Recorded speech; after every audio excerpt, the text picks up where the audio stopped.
Hello दोस्तों, welcome to arts वाला। स्वागत है आप सभी का आज के इस नए वीडियो में।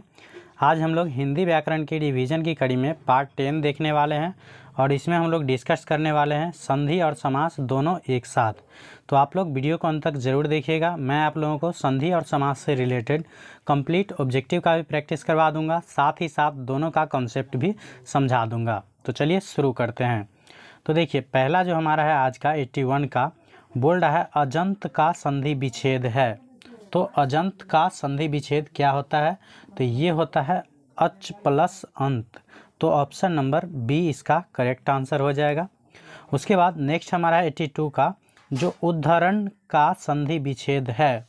तो उद्धरण का जो संधि विच्छेद होता है ये होता है उत प्लस हरण। ऑप्शन नंबर ए इसका करेक्ट आंसर हो जाएगा। उसके बाद नेक्स्ट हमारा है 83 का जो दुःशासन का संधि विच्छेद है। तो दुःशासन का संधि विच्छेद क्या होता है? तो ये होता है दुह प्लस शासन। तो ऑप्शन नंबर ए इसका करेक्ट आंसर हो जाएगा। उसके बाद नेक्स्ट हमारा 84 का जो जगन नारायण का संधि विच्छेद होगा। तो जगन नारायण का संधि विच्छेद क्या होगा? तो ये होता है जगत प्लस नारायण बराबर जगन नारायण। तो ऑप्शन नंबर डी इसका करेक्ट आंसर हो जाएगा।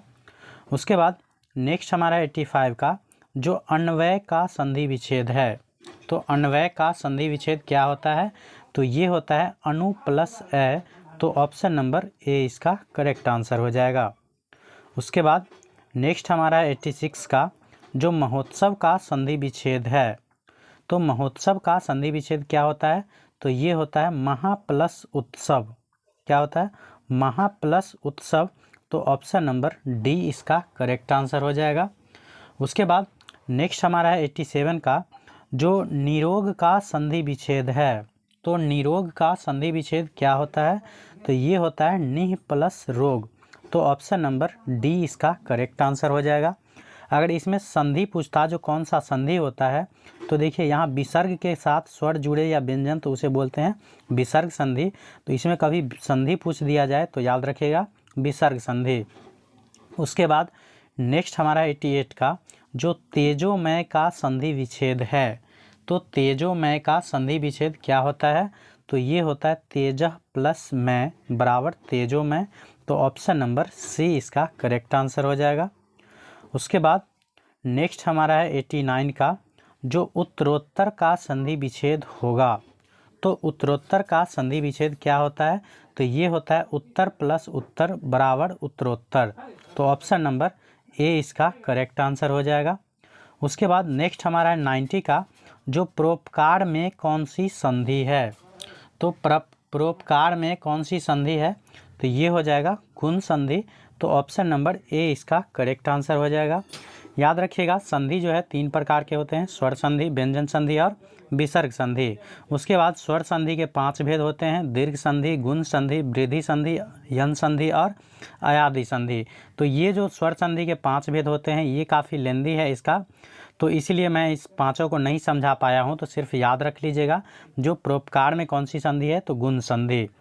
उसके बाद 91 का है जो अन्वेषण में कौन सी संधि है।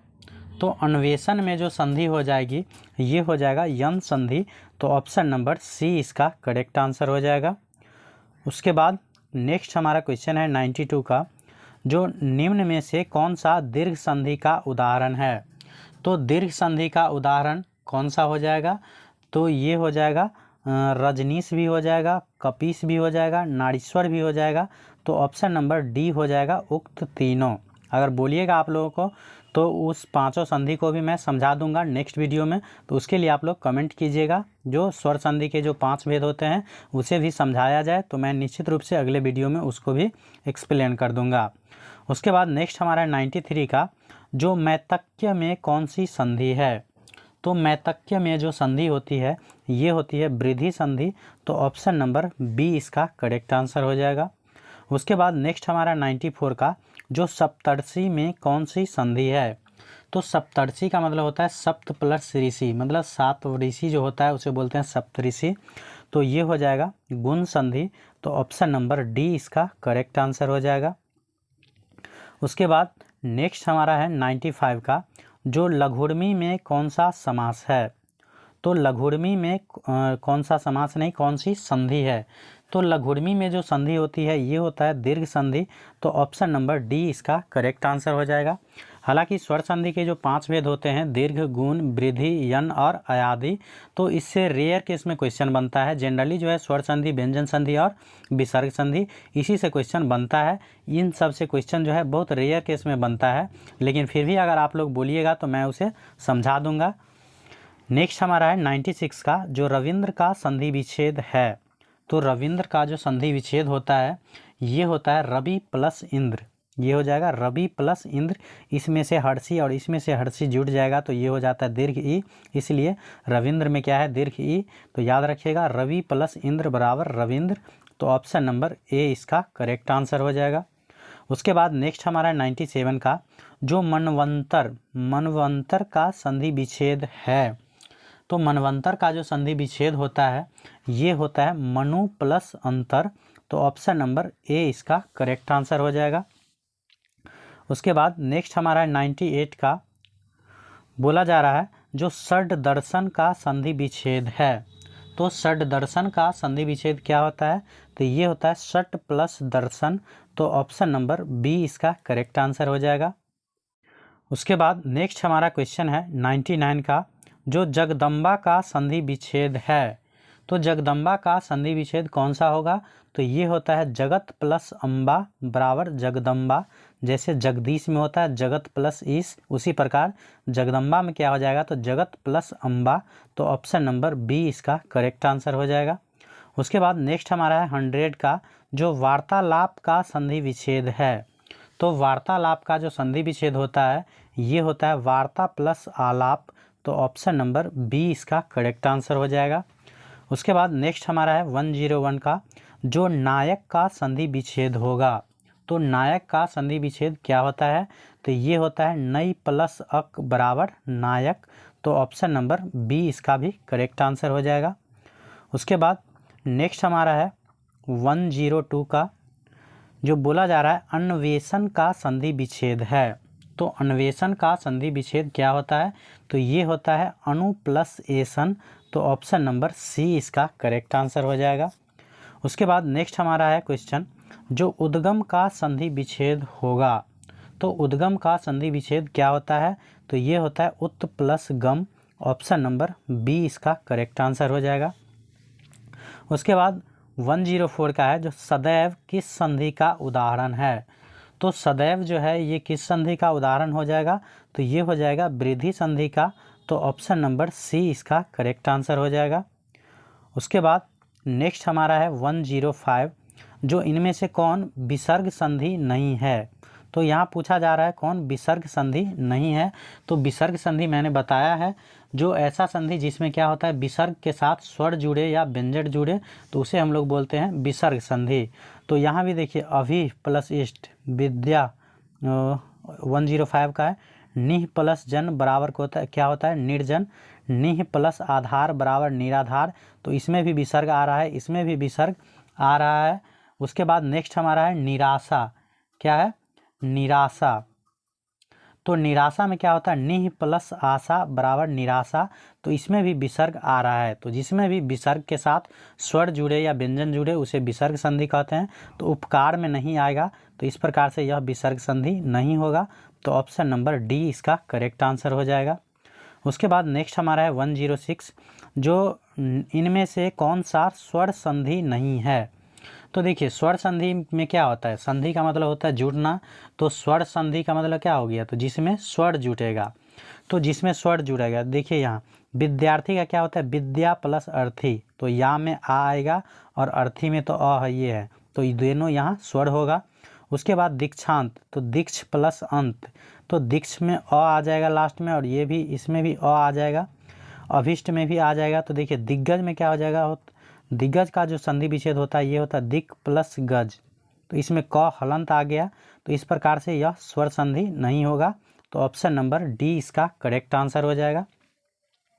उसके बाद नेक्स्ट हमारा है 107, जो इनमें से कौन सा स्वर संधि है। तो स्वर संधि में क्या होता है? तो दो स्वर आपस में मिलता है।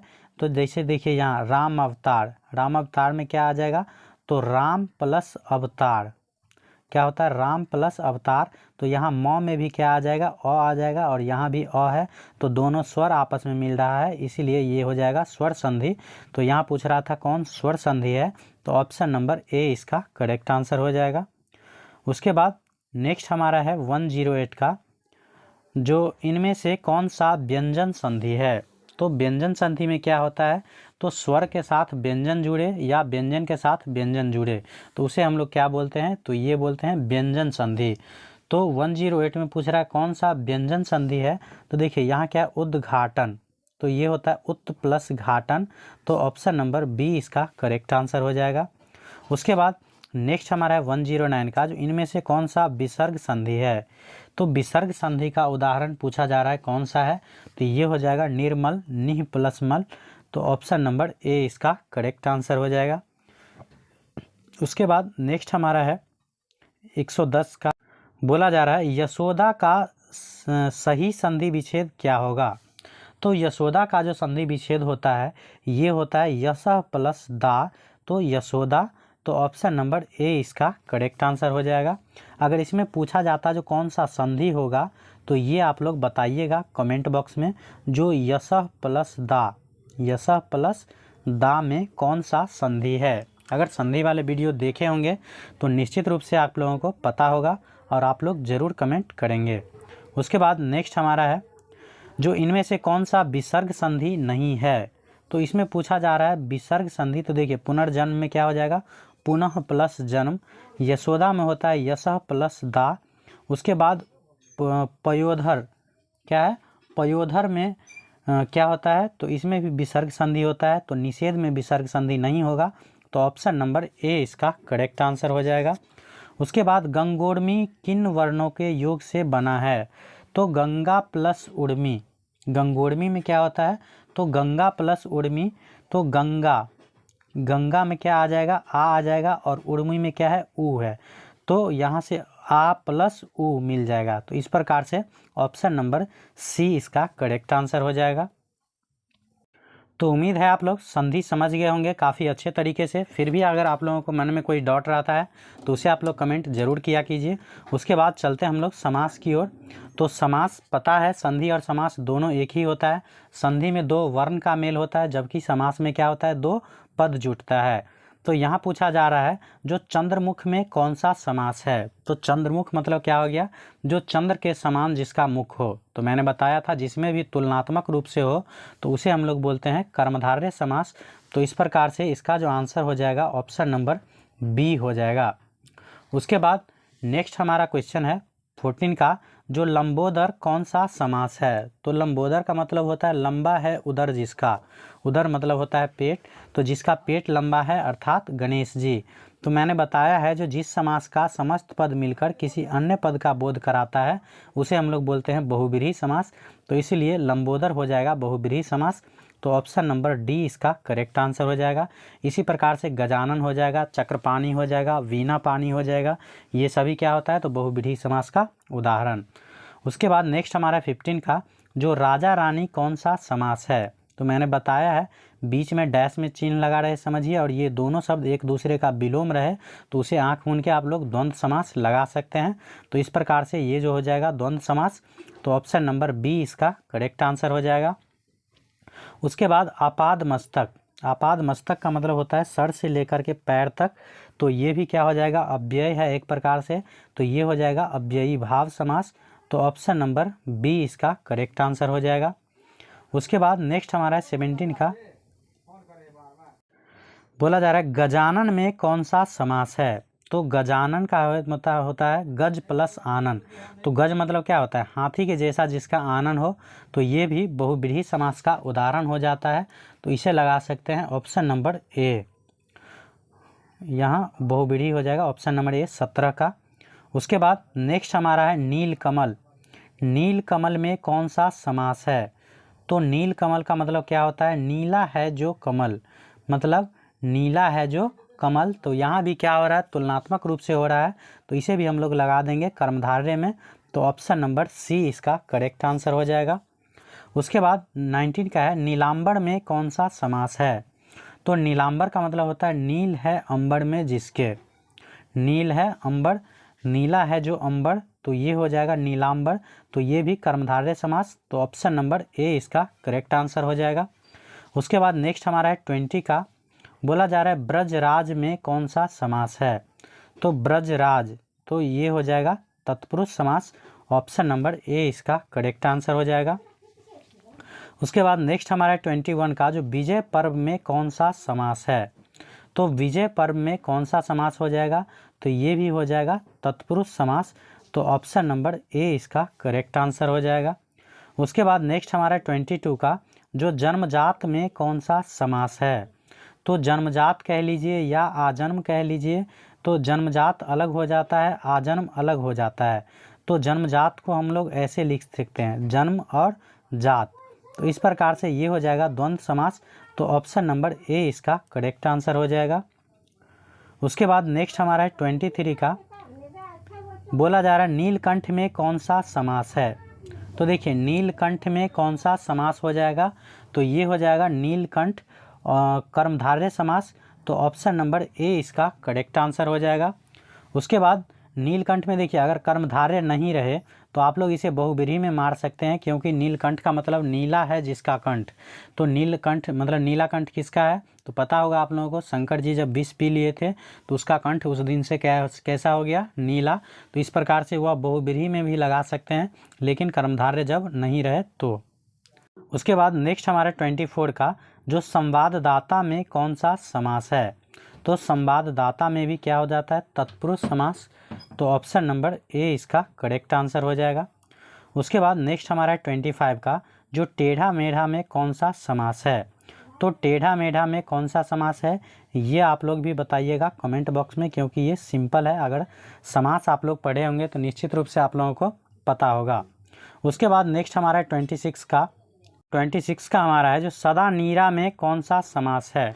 तो सदा नीरा मतलब क्या होता है, सदा है नीरा में जिसके, मतलब सदा मतलब होता है हमेशा, नीरा मतलब होता है जल, अर्थात जिसमें हमेशा जल रहता हो, अर्थात बोल सकते हैं गंगा। तो इस प्रकार से यह जो हो जाएगा बहुब्रीहि समास, तो ऑप्शन नंबर ए इसका करेक्ट आंसर हो जाएगा। उसके बाद है जो महानायक में कौन सा समास है। तो महान है जो नायक, तो महानायक में भी क्या हो जाएगा, कर्मधारय समास, तो ऑप्शन नंबर ए इसका करेक्ट आंसर हो जाएगा। तो इस प्रकार से मैंने आप लोगों को आज के इस वीडियो में संधि और समास दोनों को एक साथ समझाने का प्रयास किया हूं। तो आप लोग ज़रूर बताइएगा कमेंट बॉक्स में जो आप लोगों को यह वीडियो कैसा लगा। अगर अच्छा लगे तो लाइक ज़रूर कर दीजिएगा, और इसी प्रकार के वीडियो को देखने के लिए चैनल को सब्सक्राइब कर लीजिएगा, और अपने फैमिली को आगे बढ़ाने के लिए शेयर भी ज़रूर कर दीजिएगा। Thank you for watching.